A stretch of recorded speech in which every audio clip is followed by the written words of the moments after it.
Pick up the stars tonight. We'll be burning on and on, building a brighter light where no one knows, a place untold. Give me a hand tonight, and everything will be alright. We'll run away into the fields of gold where dreams are grown.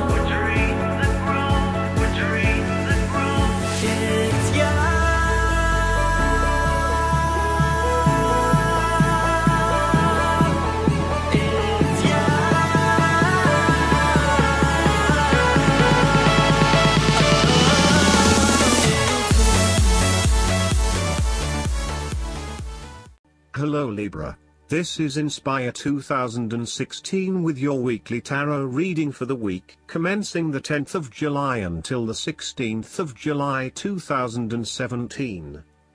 The first card for you is representing, how do you feel about yourself? Your card is the King of Swords. There would be a male significant figure in your life, most likely from air signs, who has the courage and intellect to accomplish all that he desires. You need to adopt a very stern but fair role. You have clarity of mind and can perceive the truth right now, so you must take the lead with providing an objective point of view. You are well positioned to judge your situation appropriately and identify the limiting behaviors that are getting in the way. This is a time when you need to leave emotions out of it, and remain as objective and rational as possible. You may need to reason with others and be quite direct about what you are observing. You may be concerned that you are not being particularly caring or sympathetic, but at this point in time, this detachment is what is needed most. Similarly, the King of Swords encourages you to use your logic and intellect to navigate your path ahead. You will need to get to the heart of the matter, make firm and well-researched decisions, and ensure that you are firm but fair in your dealings with others. You need to be able to take any situation, look at it with total impartiality, and then come to a decision that is both fair and insightful. Oftentimes, the King of Swords represents a professional advisor, such as a solicitor or attorney, financial advisor or taxation consultant. This advisor has a solid reputation and a vast amount of knowledge in his particular field, and will provide you with objective, well-researched advice about your own situation. He is completely impartial, and will draw upon his experience and his innate knowledge of the rules, systems and structures that are in place. He may come across as detached or disinterested in your personal circumstances, unless it relates specifically to the type of advice he is giving you. This is so that he can provide only the most relevant and objective advice to you. He prides himself in his expertise and qualifications, and is likely to charge a high fee for his services. Nonetheless, he offers the rigor and specialist knowledge that you need right now. This king is also a man of the highest ethical standards. It is impossible to corrupt him, and as such he acts as a pillar of strength who gives sound advice to everyone, no matter who they are. What is more, he firmly expects others to operate by the rules of the law and will not tolerate others who break the law. The second card for you is representing, what do you want most right now? Your card is the Four of Cups. What do you want most right now is change and a new beginning in any areas of your life. You are bored or dissatisfied with the status quo. You may be feeling disengaged, apathetic, or unmotivated. Life has become stale or flat and there is little that excites you anymore. To overcome this, the Four of Cups suggests a need to re-evaluate your situation and to look deep within your own psyche to find understanding and meaning. Turn your attention inward to find the truth for which you are searching. Avoid distractions and examine your heart and mind to gain clarity. There might be an offer has been presented to you, but you are holding off making any sort of decision or evaluation of that opportunity until you have had more time for reflection and consideration. Notice that while the man in this card has not accepted the offer being presented to him, he has not completely rejected it either.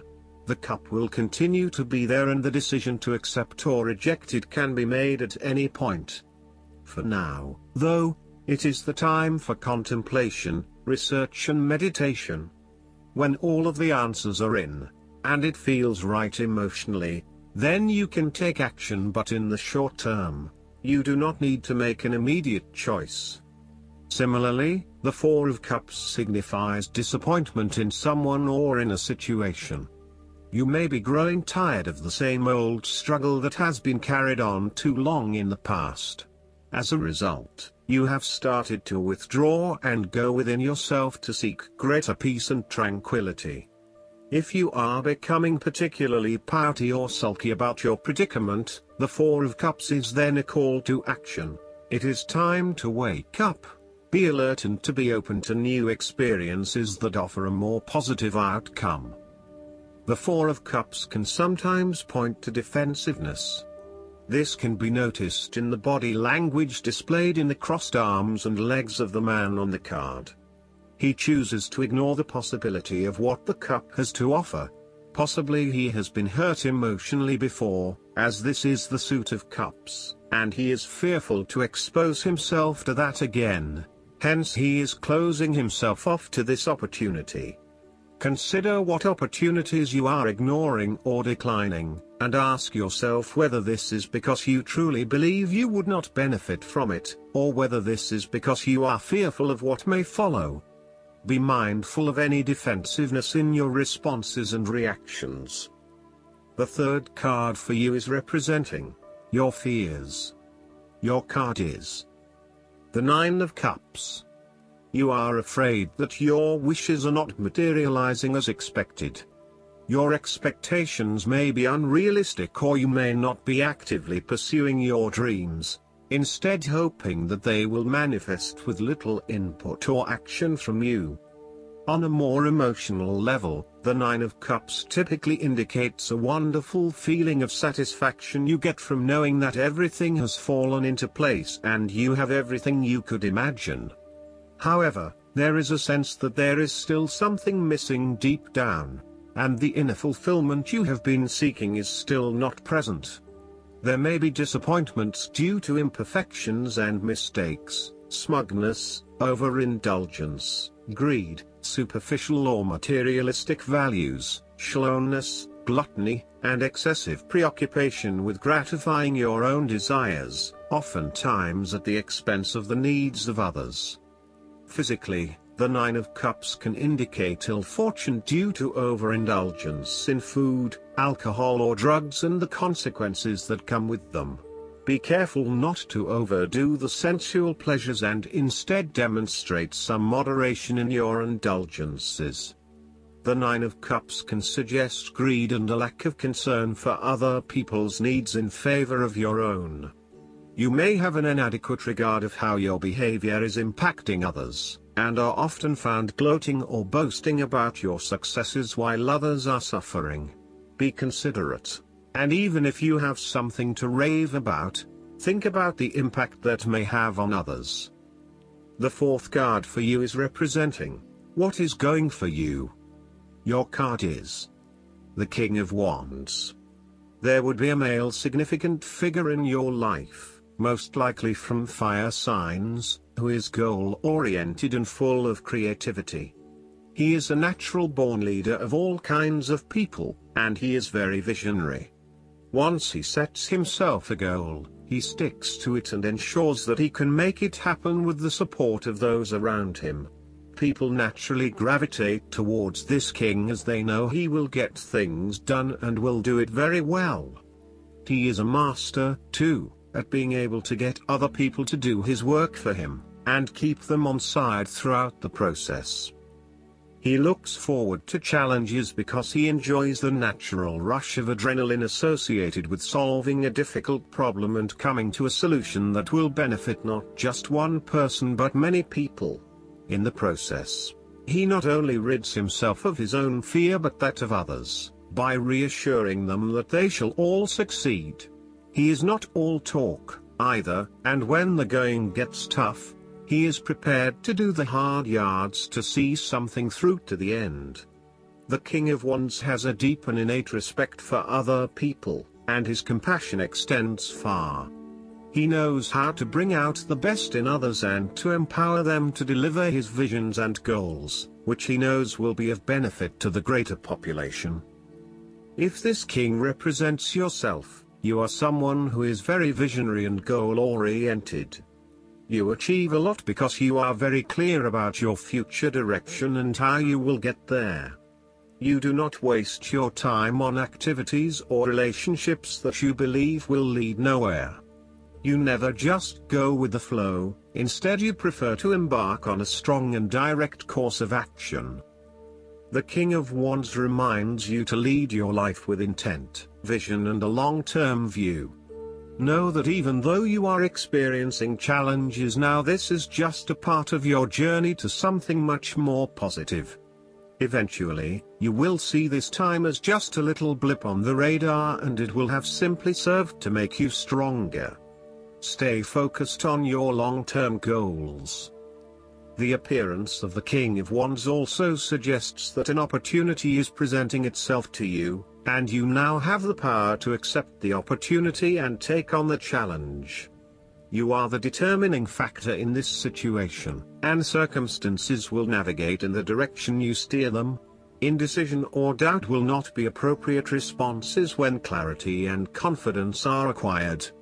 However, as you progress in this new role, it will begin to feel more comfortable. The fifth card for you is representing what is going against you. The Five of Wands. You are afraid and have tendency to avoid conflict wherever possible. You may find that any sort of tension or conflict makes you feel quite uneasy and you wish it would just go away. So, you deflect a lot of that energy and just ignore the problem, if there is one. The trouble, however, is that in doing this, you may just be pushing some of your own concerns to the side, without really dealing with them or being assertive about them. Some conflict can be good, particularly if it is constructive and teases out the underlying issues in a way that then generates a better solution. Consider whether always avoiding conflict is the best way to go, or if you are finding yourself just compromising on what is important to you. You are no longer up against so much competition and can just be. On more personal level, you have worked through your anger and hostility and you feel more secure in your relationships. You do not have to constantly prove yourself anymore. There is a realization that you do indeed need focus to achieve your goals. You have come through a period of scattered thought and random ideas only to find yourself in the same place you were when you started. You now acknowledge that if you are to progress your goals further, you must focus your attention on your key priorities and stay committed to your goal without considering even more possibilities or opportunities. The last card for you is representing the likely outcome that you may have. Your card is the Six of Pentacles. You have accumulated great wealth and are now in a position where you can offer financial assistance to those in need. Now that you have lived through the darkness long enough to see the inner light, it is time to help others who are not so fortunate. Consider giving to charity or reaching out a helping hand to someone who needs your support. The generosity of the Six does not limit itself to money and material things. Giving of your time or your wisdom is often just as spiritually fulfilling as giving away money or gifts, and the intangible gift of your presence is received just as well, if not better. You may also be inclined to make a loan to someone, on the premise that they will eventually pay you back once they are back on their feet. This is a loan built on trust and good faith, knowing that if you give something away, it will come back to you. Remember, though, that this is more about a short-term fix and not a sustainable solution towards self-sufficiency. So, think about how you can financially support your family or friends in a way that encourages them to stand on their own 2 feet eventually. If you are the beggars in the Six of Pentacles, then you may be the recipient of someone else's charitable activities. This will help you to get back on your feet and to eventually repay the charitable organization or individual, either with your time or your restored wealth. You will also need to identify ways in which you can become more self-sufficient in the long run. The risk of accepting charity is that you become dependent on it and cannot look after yourself. Be mindful that you are not becoming submissive or noticeably desperate as a result of the charity that someone else is providing you. Last but not least, the guidance card for you is No More Complaining. This card is a clear reminder that complaining about finances or the economy is a sure way to manifest money worries. Complaining is an affirmation of victimhood, stating that someone else has power and control. To take back your own power, you'll need to avoid complaining or blaming. This doesn't mean that you should stuff down financial fears or pretend that everything's okay. Rather, the angels are guiding you to elevate your feelings and thoughts so that you can receive the support you need. Try this, go a whole hour without complaining, silently or aloud, and notice how you feel. Then go another hour, and another. Work up to going 24 hours without complaining, as you build your faith and positivity. Just as complaining instantly attracts something new to complain about, so too does positivity attract wonderful experiences and feelings. You might even form a pact with a friend, whereby each of you points out when you hear the other one complaining. Since complaining can be an unconscious habit, this partnership can help you to fine-tune your new abundance vocabulary. I hope that you enjoy everything, and if you like the reading, just please click subscribe and you will get instant notifications every time we publish a new video right to your YouTube. Thanks.